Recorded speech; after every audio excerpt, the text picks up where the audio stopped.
Okay, take 1, 3, 2, 1.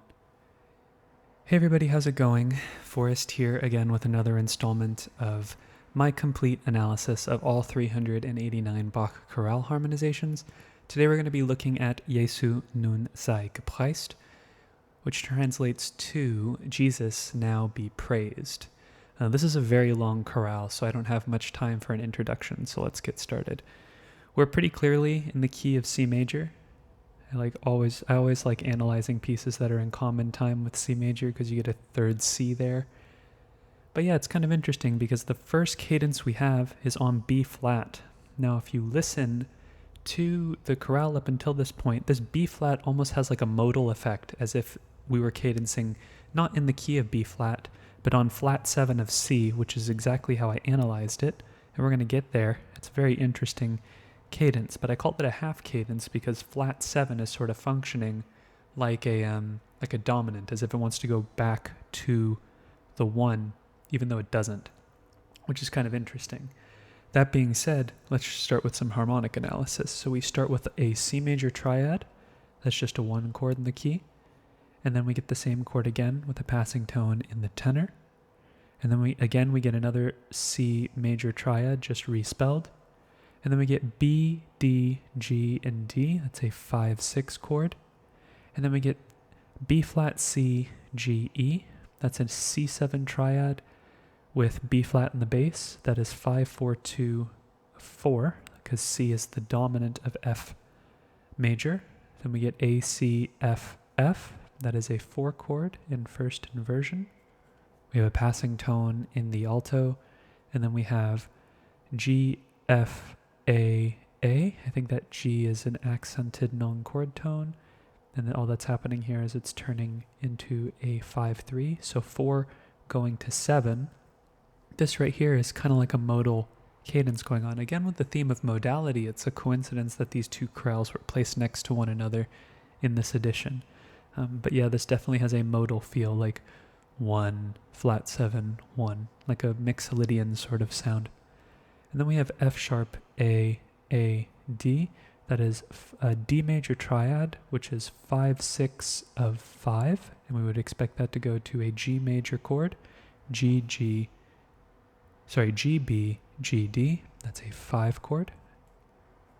Passing tone, one could call that a 7 in the bass if you wanted to. But I've been pretty consistent with my analysis, that just calling those passing tones thus far.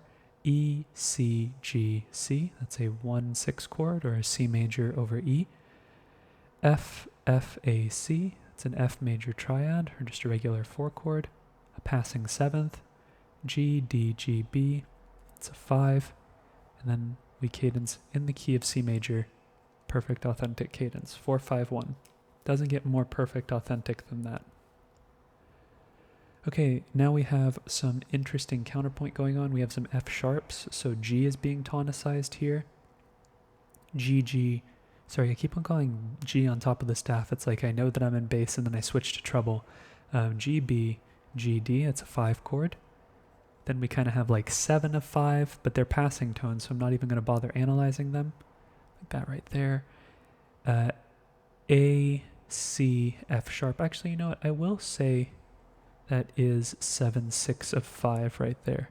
And it does go to 5-6 on this beat right here. Then it goes to 5-3 on that beat right there. And we have C, G, E. And here, if we look ahead, we have a cadence on F. So I think that this is a modulation to F major. So instead of calling this 1, which we would be tempted to do, I think we're going to call this 5 of 4. And then once we move to F, this will just be 5. Passing tone here, passing 7th to here, which is really interesting. So we have an imperfect authentic cadence because we do cadence on 1, but we have this chord here, F, B flat, G, C. It's like a quartal harmony, like it's ascending fourths, which is really interesting because really what's happening here is just like a suspension in the voices. We have like a 9-8 suspension in the alto and a 4-3 suspension in the tenor rather. So I don't know, maybe calling it a 9-4 to an 8-3 might be the right call as far as Roman figured bass is concerned. Either way, we're going to analyze this F major triad as a common chord in the key of C major. We're just going to call it 4. It immediately goes to C after the fact, so we'll just call that 1 again, rather 1-6, because the E is in the bass. And then we have G, D, G, B. It's a 5 chord. Another passing 7th. Bach loves passing 7ths. A, C, E, C. That's a 2 chord. Another passing 7th in the bass. F, C, A, D. That is now a 6-5 in the bass. And then we are getting ready for... Did I do that right? Hold on. A, C, E, C. Yeah, that's not a 2 chord. That's a 6 chord. And then with an F in the bass. My apologies. I messed up my analysis a little bit here. We have a 6 chord in root position with a passing 7th, and then we have a 4 chord. My apologies, I confused the keys.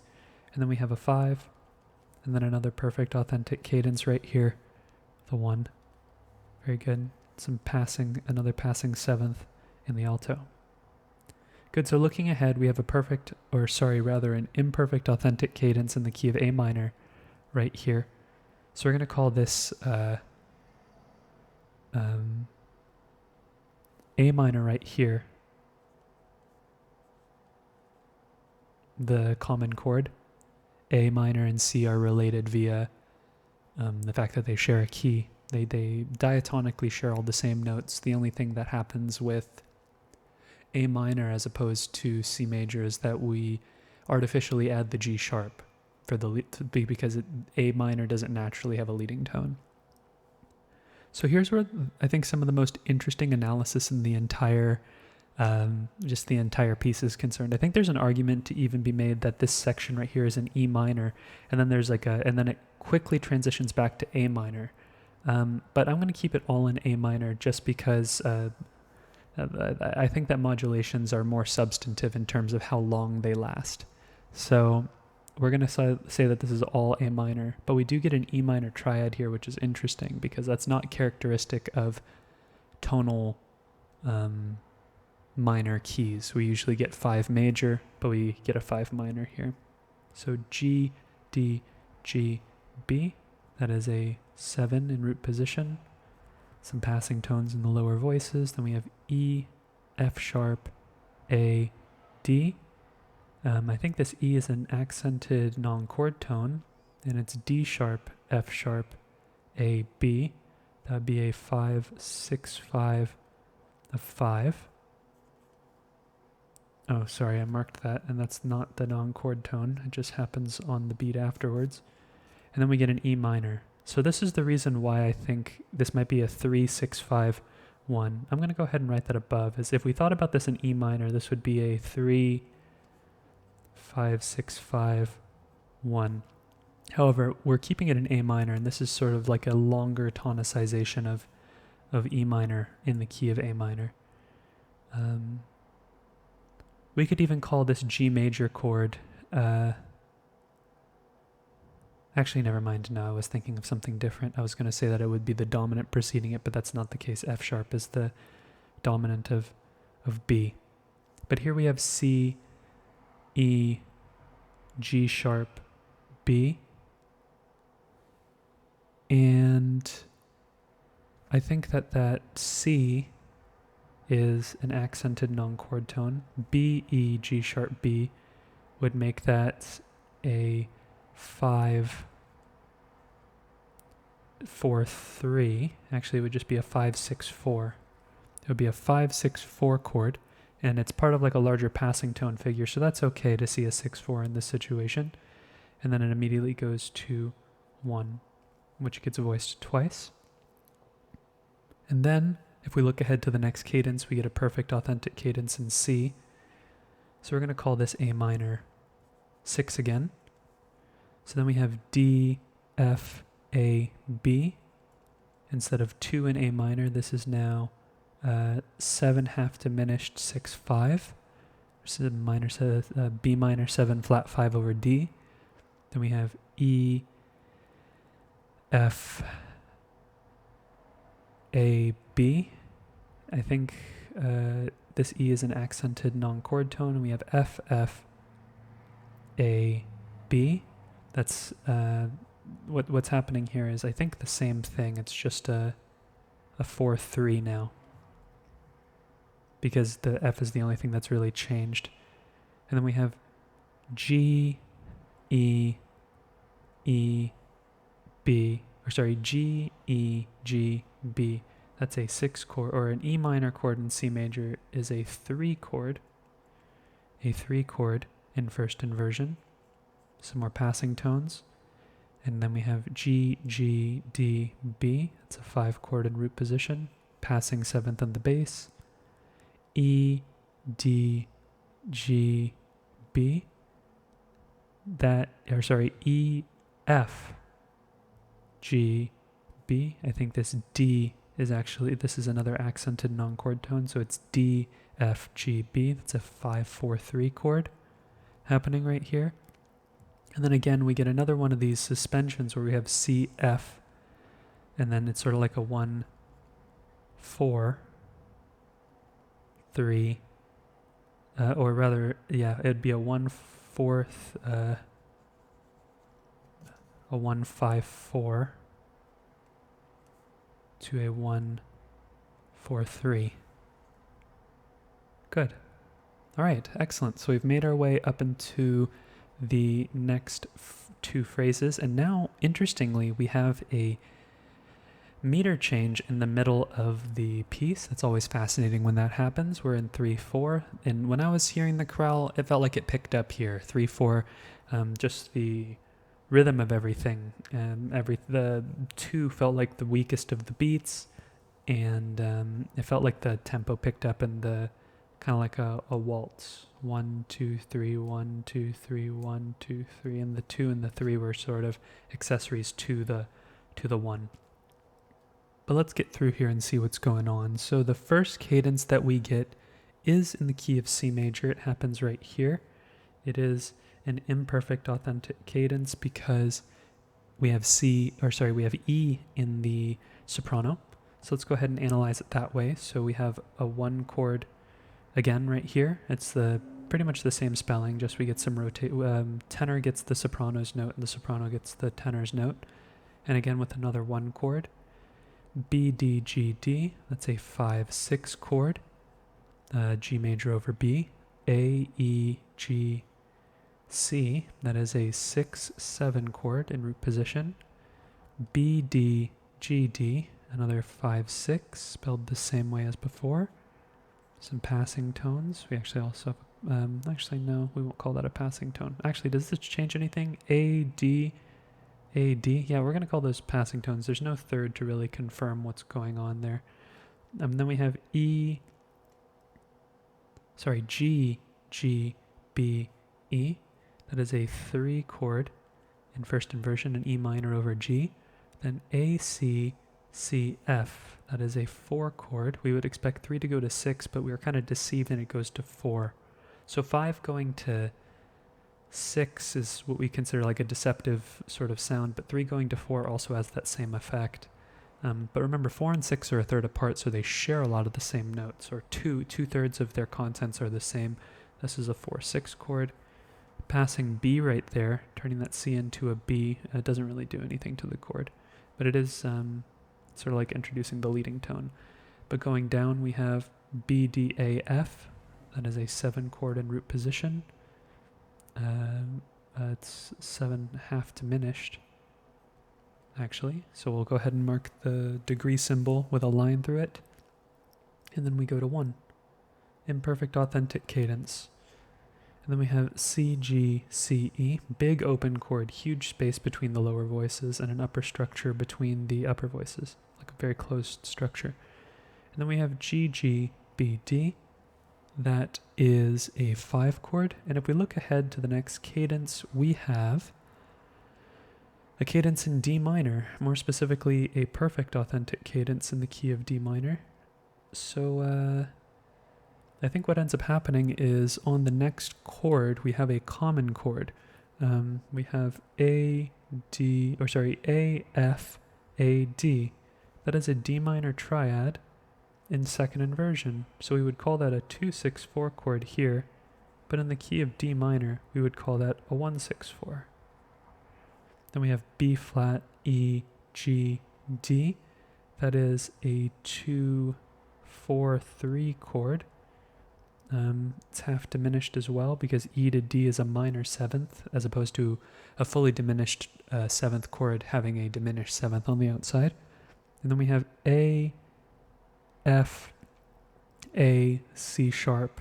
Now that's interesting. That's an F augmented triad, which would be the result of the melodic minor scale being employed and spelling that over a 3 chord. So that's a 3 augmented in first inversion. And then we have G, E, B flat, G, E, B flat, C sharp. That is a 7 fully diminished chord in second inversion. And then we have A, E, G, C sharp. That is a 7 chord in root position. And then we have B flat, D, F, D. That is a B flat triad. So we have like a deceptive progression there. Passing tone in the bass. Then we have G, E, B flat, D. That again is a 2-4-3. No, sorry, that is a 2-6-5. Half diminished. So perfect authentic cadence. It's interesting because this is a chord. It actually might feel more like less of a perfect authentic cadence and more like a plagal cadence. A plagal cadence is when you go from traditionally, or at least the way that I learned it, a plagal cadence is 4-1. But 2 and 4 are analogous chords. You can use them interchangeably. They're a third apart so that they share multiple tones in common with one another. So they're both functioning as predominants, and instead of moving to a dominant, they move back to the tonic. So maybe calling it a plagal cadence is better here, because it's interesting. Looking ahead, we have another cadence in C major. This is an imperfect authentic cadence. And then we have another, what I actually call a plagal cadence, because it is 4 going to 1. So that being said, I feel more comfortable now calling this a plagal cadence, because this is not a dominant functioning chord here. We have a tendency to want to go down, but notice how G, which is 4, the subdominant, goes down in the bass. It's just the inner voices that contextualize it as a 2 chord, or more specifically a 2-7 chord, rather than a 4 chord. So there we go. Yeah, that is definitely a plagal cadence. And then we have A, C, A, E. We're going to go ahead and call this one chord a 2 in the key of C major, and then we'll call that A minor a 6 chord. Then we have G sharp, B, D, E. That is a 5-6-5 of 6, an E7 triad over G sharp. And then both of these are not known chord tones, they're just moving along. We do have a passing 7th, and we do leap from B up to E in the tenor, but they both are chord tones, so I don't need to mark them. Let's see. It's harder to mark non-chord tones in this 3-4 texture, or this 3-4 harmonic rhythm, because sometimes we have harmonizations that seem more intentional on the second beat, and sometimes it's not. So who knows? F, A, D. We have a 2 chord. This is a D minor triad in first inversion. Let's see if that does anything. So B, F, A, D. Yeah, that's like a 7 chord. You know, that doesn't really seem intentional to me. 2 doesn't often go to 7, even though they share 2 notes in common. I'm just going to call that a passing tone because it's only one voice creating that sound as well. E, C, E, G. That is a 1 chord in first inversion. Yeah, 7 would more likely go there, but I think that that's being created by the leading tone. So I'm not even going to bother marking it. D, C, A, F. I have some more passing tones there, but the B is the only non-chord tone of those passing tones. So we have D, C, A, F. That is a 2-7 chord in root position. And we would expect that to go to 5 in anticipation for the cadence, and it does. It goes to 5-7 in root position to 1. So here we have a 1 chord, right? So now we're thinking about D minor again. So C sharp, A, G, E. That would be 5-6-5 of 2, an A7 chord over C sharp. And in the key of D minor, we would call that just 5-6-5. Good. And we would expect that to go to D minor. D, A, F, D. That's just a 1 chord in D minor. E, A, G, D. Yeah, these are just passing tones. They don't create any other harmony. F, D, A, D. So we just get an inversion of the D minor triad. This is just D minor over F. E, E, C sharp, G. This is a 7 diminished 6 chord. That's C sharp diminished over E. Then we have F, E, A, C sharp. You could make an argument and call that 3 augmented 7th, but I don't think that really contributes to the harmonic progression all that much. I think these are just passing tones, as we've had this motive of upward passing tones, or just passing tones in the voices all throughout. Sometimes it creates a harmony, sometimes it doesn't. Here we have G, E, B flat, C. That's interesting. So, or C sharp rather. So that is here the 7 chord is just changing to a fully diminished 7th over G. So all that's happening is it's turning from a 6 to a 4-3. Then we have F sharp, A, D. That's a D major triad in first inversion. So over the F sharp. And then we have G, D, B flat, D. That's a minor 4. Again, with a minor 4, everything just sort of exchanges in terms of the notes that are happening in the voice to 1. And this is why I call it a plagal cadence, 1-4-1. And it's very modal in sound because it's cadencing on the major version of the triad. Very Renaissance-like in terms of the quality of the sound, 1-4-1. The plagal is already very Renaissance-like, but playing between major and minor triads, especially in a cadential situation, sounds very Renaissance-like. I really like the sound of that cadence. But the structure of this section is imperfect authentic cadence in C, perfect plagal cadence in D minor, imperfect authentic cadence in C, and then we get a plagal cadence in D minor, but also sort of D major. He uses the Picardy third. All right, so now we're in the last section. We've moved back to the key of C major. There's really no common chord here. It's sort of just a direct modulation back to C. We start with a 6. A minor is like C major, just instead of G we have A in the bass. And here we have C, C, G, E, so it's just 6 going to 1. And then again with the voice exchange, we have E, C, G, C, that's just a 6, and then we reinvert it again. We've seen this before. We've seen this before in another chorale where he goes da, da, da, da, and he goes back down again. That was a motive in a chorale that we saw, so that's really interesting that it's reoccurring again. Here we have F, B, G, D. That's a 5-4-2. That's just G7 over F. And, I'm not even going to bother calling these reinversions of. I'm only going to mark the strong, the numbered beats. No ands. I'm only going to mark harmonies on the numbered beats because it's going to get really crowded on the page. But just know that anything that's not put around it isn't surrounded by parentheses is what I'm trying to say is a chord tone. And here we have F, C, G. I think this F actually is an accented non-chord tone, and it's actually just a 1 chord in first inversion. 5-4-2 to 1-6 is a popular progression. It's in Bach's music, we see it all the time. We see like 5-4-2. We see a dominant followed by the first inversion of a tonic all the time. And then here we go. It's time for baby page. Right in the center. Hold on, I can barely see it on my screen. Okay, we're good. So the cadence that we're preparing for is G major. It's a half cadence. It sounds very much like a proper half cadence in anticipation for a larger, more, an ending cadence, like a final cadence at the end of it. So half cadence, and then it's really just putting a comma in the middle of this larger sentence. D, C, A, F.